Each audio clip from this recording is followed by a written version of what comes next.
करनाल के नीलोखेड़ी में बाबा साहेब डॉक्टर भीमराव अंबेडकर के महानिवारण कार्यक्रम में पहुंचे कांग्रेस के प्रदेश अध्यक्ष उदयभान। कल कांग्रेस पार्टी के नेताओं की भारत जोड़ो यात्रा को लेकर चंडीगढ़ में मीटिंग है और यात्रा के स्वागत के लिए सभी की ड्यूटियां लगाई जा रही हैं। बीते दिनों करनाल पहुंचे बीजेपी नेता कुलदीप बिश्नोई द्वारा भूपेंद्र सिंह हुड्डा को जेल भेजने के बयान पर उदयभान ने कुलदीप बिश्नोई पर निशाना साधते हुए कहा कि कुलदीप बिश्नोई पहले अपने आप को बचा ले। भूपेंद्र सिंह हुड्डा को कुलदीप बिश्नोई अपने जैसा कायर आदमी सोचता है। हरियाणा कांग्रेस के प्रभारी बदलने पर बोले उदयभान, बहुत दिनों से सीट खाली पड़ी थी, शक्ति सिंह जी को प्रभारी नियुक्त किया गया है, उनके आने से पार्टी को मजबूती मिलेगी। जो देश की व्यवस्था को बिगाड़ना चाहते हैं, आज उनके साथ उनको आपको समझने की जरूरत है।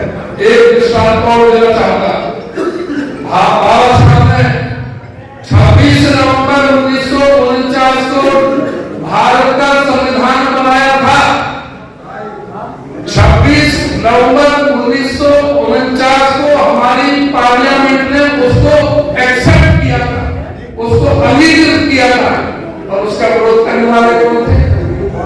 उसका विरोध करने वाले थे आरएसएस के लोग, उसका विरोध करने वाले थे उस समय की जनसंघ और आज के बीजेपी के लोग, उस संविधान के खिलाफ और बाबा साहब डॉक्टर भीमराव अंबेडकर के खिलाफ 108 रैलियां की थी देश भर में। और बड़ी रैली 12 दिसंबर 1949 को रामलीला मैदान में की थी। आरएसएस ने वहां पर बाबा साहब डॉक्टर भीमराव अंबेडकर जी के पुतले फूकने का काम उन्होंने किया था और वहां पर भारत के संविधान की प्रतियों को जलाने का काम इस आरएसएस जनसंघ ने किया था। तो इसलिए आपको समझ लेना चाहिए कि हमारा सूत्र कौन है, आज हमारा हृदय कौन है। आज ये वोट की खातिर बाबा साहब का नाम अवश्य लेने लगे हैं, लेकिन आज भी ये आरएसएस को खत्म करना चाहते हैं। आज भी संविधान की समीक्षा के नाम से संविधान को खत्म करना चाहते हैं। आज हमारी लोकतांत्रिक व्यवस्था खतरे में।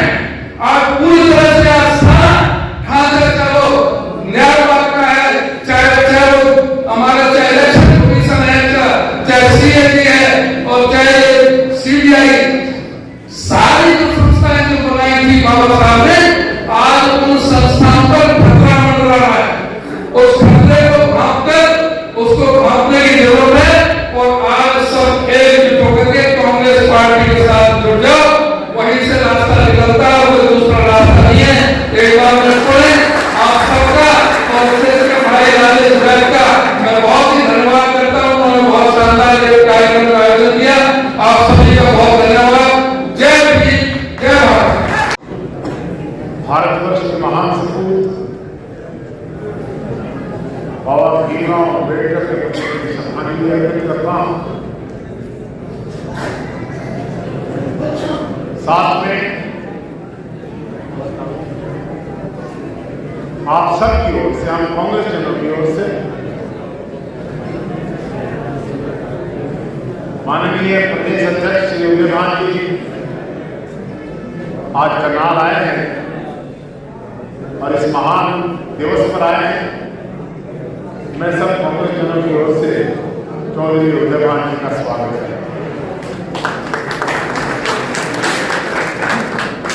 इसके साथ ही प्रोफेसर राजेश वैद और आप सब धन्यवाद करूंगा कि बाबा भीमराव अंबेडकर जी के महापरिनिर्वाण दिवस पर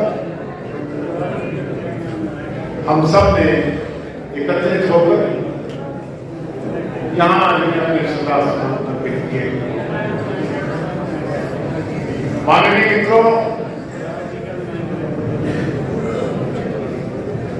अगर देश के स्वतंत्रता संग्राम और उसके बाद के इतिहास को नजर डाली जाए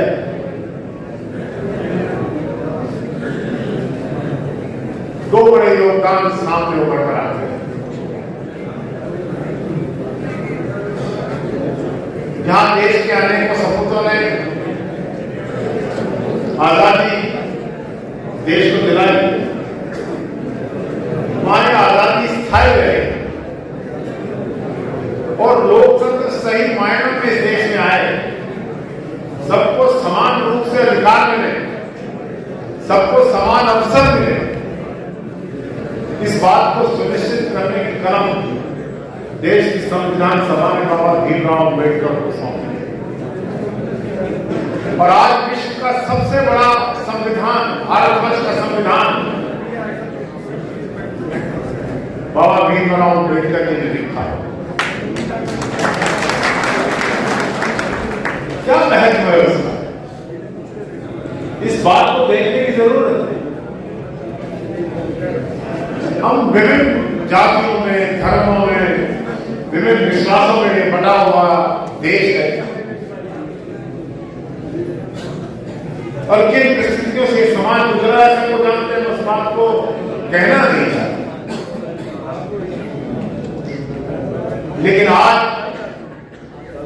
एक राजा अंबानी अडानी या देश का कोई कितना ही बड़ा आदमी हो, उसकी वोट की भी वही कीमत है जो एक गरीब के बेटे। देश के सरकार बनाने में, प्रदेश की सरकार बनाने में सबका योगदान सुनिश्चित। इसलिए संविधान आदरणीय मित्रों, कई धर्म है जिसके ग्रंथ हैं, हिंदू धर्म के ग्रंथ, सिख धर्म के ग्रंथ, मुस्लिम, क्रिश्चियंस की बाइबल। लेकिन अगर भारत में उसका कोई धर्म है तो वो बाबा भीमराव अम्बेडकर के द्वारा लिखा हुआ जो ग्रंथ है वो है भारत धर्म। जिस प्रकार बाइबल से क्रिश्चियनिटी चलती, कुरान से इस्लाम, गुरु ग्रंथ साहब से सिखिज्म और हिंदुइज्म कहने को ग्रंथ से देश चलता है, इससे इस धर्म की व्यवस्था चलती है। वहां देश की व्यवस्था भारत के संविधान से, इसलिए हमें उन चुनौतियों की ओर देखना चाहिए जो इस ग्रंथ की ओर आज किसी और दृष्टि से देखना है। जो बाबा जी ने सुनिश्चित किया था, बाबा भीमराव अम्बेडकर जी ने, आज उसके साथ खिलवाड़ होने का खतरा बना हुआ है। कुछ लोग, कुछ संस्थाएं, कुछ राजनीतिक दल देश के आरक्षण से खिलवाड़ करना चाहते हैं। इन खतरों से आपको सावधान रहना। केवल मात्र हम यहां ये उत्सव मना के चले जाएं, इससे संदेश भी लेकर गए, और वो संदेश ये है कि बाबा साहब के लिखे संविधान के संरक्षण और अपना योगदान सदैव। आदरणीय मित्रों, पंचायती राज की संस्थाएं हैं, नगर निगम है, गांव में सरपंच बनते हैं। राजीव गांधी पंचायती राज एक्ट में संशोधन लेकर आए और आप सब लोग को उसमें प्रतिनिधित्व मिला। बला कितना बड़ा गांव, आज हमारा करमचंद बड़ा गांव का सरपंच है। ये किसने सुनिश्चित किया? भारत के संविधान में और राजीव गांधी के पंचायती राज एक्ट। तो इस बात को समझिए कि मैं आज यहाँ पर कांग्रेस की बात इसलिए नहीं करना चाहता था कि बाबा साहब एक बहुत बड़े व्यक्तित्व हैं, उनके ऊपर हमारा ध्यान केंद्रित रहना चाहिए। तो आदरणीय मित्रों, इस योगदान को समझिए, इस पर बहुत खतरा बना रहा है।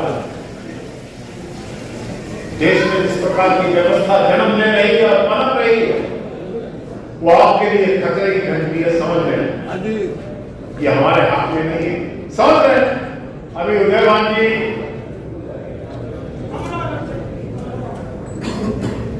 हमारा एक उपचुनाव हो रहा था आजमपुर, हाँ जी, मुझे प्रभाव देखने को लोगों ने इस बात को समझने की कोशिश की। उदयवान जी गाँव में समझाया कि आपके लिए कांग्रेस आपके हित में क्यों है और ये लोग आपको क्या नुकसान पहुंचा रहे हैं। लोगों ने समझा और आप आस्ता आस्ता मैं कह रहा हूं कि ये समझ बनती जा रही है। आप कांग्रेस की ओर ध्यान दोबारा वापस हमारे लोग पहुंच रहा है। तो उदयवान जी आप आए हैं, हम आपका जहां स्वागत करते हैं वहां कांग्रेस हाईकमान के निर्णय का भी स्वागत करते हैं। एक समझदार व्यक्ति जिसकी समझ में कांग्रेस ऐसे व्यक्ति को कांग्रेस की प्रदेश अध्यक्ष के रूप में कमान सौंपी है और निश्चित रूप से जब से आप अध्यक्ष बने कुछ परिवर्तन देखने को मिल रहा है और समय के साथ साथ ये परिवर्तन आगे बढ़ेगा और आप इस सब को मजबूती देंगे। एक बार फिर से बाबा भीमराव अम्बेडकर के प्रति अपनी श्रद्धांजलि अर्पित करके मैं अपना स्थान देता हूँ। जय भारत, जय